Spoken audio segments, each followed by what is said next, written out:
Hello and welcome to this video on sales tax collections and why it may or may not be a bad deal what you're doing right now. So one of the ways that we want to record sales tax, basically the correct way to record sales tax is, let's say we have $10,000 in sales taxes and a 6.5% sales tax rate.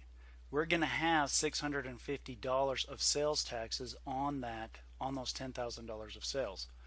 And so we're going to collect a total of $10,650 from customers. And so we want to track those separately to show that we have $10,000 in sales and a $650 sales tax liability. So what happens in a lot of cases though is sales taxes gets collected with the revenues. And so when we go to do the sales tax filing, there's a little bit of an issue there that you'll see right here.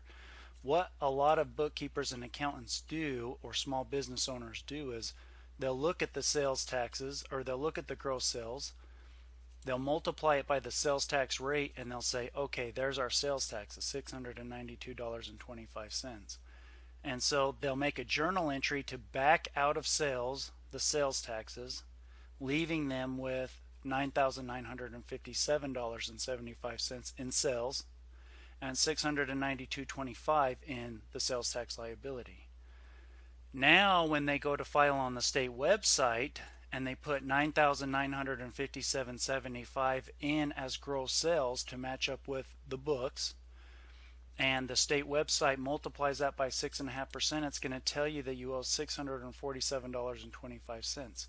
Well, that's not going to match up with the journal entry that you just made. And so what you have is this circularity issue where, you know, if you keep multiplying it by the sales tax rate to try and get the right number, you're not going to quite get the right number.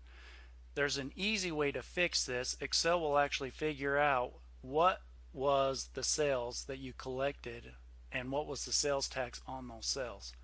And we're going to use a tool called GoalSeek within Excel. It's very easy to use.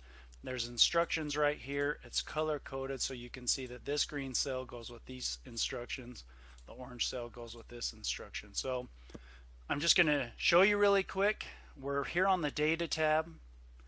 If we come over to what if analysis and click on GoalSeek, it will say, and you have the instructions here, what we want to do is we want to set this cell to equal our gross sales, which is $10,650. That's what's on the books right now because the sales taxes and the revenues have been collected together.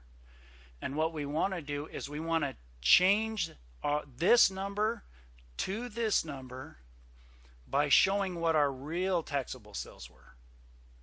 Okay, so that's what it's doing. So we can go ahead and hit OK on that. It will do its calculation. We can hit OK. And now we can look at the result. Okay, if we have $10,650 on the books as sales, $10,000 of that was taxable sales and $650 of it was sales tax. And you'll see that lines up with our correct way. If we had done it correctly, that's how it would have looked. Okay, so this eliminates that circularity problem. When we create the journal entry to back the sales taxes out of sales and we go to the state website, we can put $10,000 in as our gross sales. It's going to calculate the $650 in sales taxes, and so our liability is going to line up, our gross sales are going to line up with our reporting and with our books. And so this is a quick and simple way to fix that sales tax issue. We call it a sales tax cheat sheet. So we hope that you find it helpful, and we look forward to working with you or seeing you in another video.